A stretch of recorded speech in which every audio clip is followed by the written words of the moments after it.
Since the earliest days of cinema, the streets of New York City have served as the perfect backdrop for filmmakers.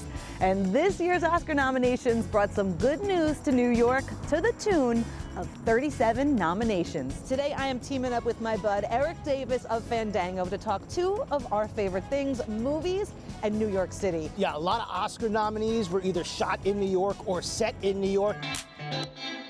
Right now we are outside of a place that looks pretty familiar. Fox News, Yeah. Bombshell. It wasn't shot here. The production never even asked Fox if they could shoot here because they knew what the answer would be. So they had to painstakingly recreate what the offices of Fox News looked like in 2015. So they used social media postings. Also, believe it or not, This is so wild. foot fetish websites. For anybody who hasn't seen Bombshell, what's the quick synopsis? Really the birth of the Me Too movement. There's a lot of familiar faces and names in the film, and it's definitely one that you should check out.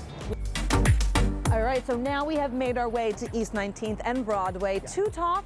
Marriage Story. Yeah. Scarlett Johansson and Adam Driver, they play a New York couple who are going through a divorce. The AMC movie theater here there's a moment where Adam Driver and his son are walking up and he's saying, "I cried 4 times." Next door to the AMC is a dance studio where their theater company, Adam Driver has a theater company. We were talking off camera and I described this movie as a love story about divorce, to which you said, It's a horror movie for married couples. it is so real, and that's why you're saying that. But that's also why it was nominated for 6 Oscars. Yes.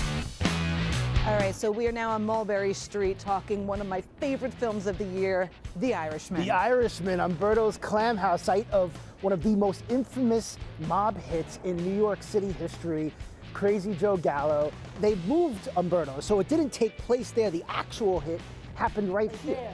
Yeah, on the corner of Mulberry and Hester, but they couldn't shoot there.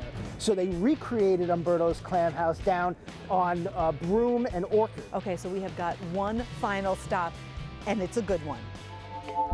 I'm geeking out. Are you geeking out? I am geeking out. Yeah, we are here on Shakespeare Avenue in the Bronx in front of these famous steps, which we now know from Joker. Joker. 11 nominations. Leading the pack. Leading the pack. These stairs, I think, are the second most popular character now. Arthur Fleck, who's he's down on his luck. They represent sort of the burden that his life is on him.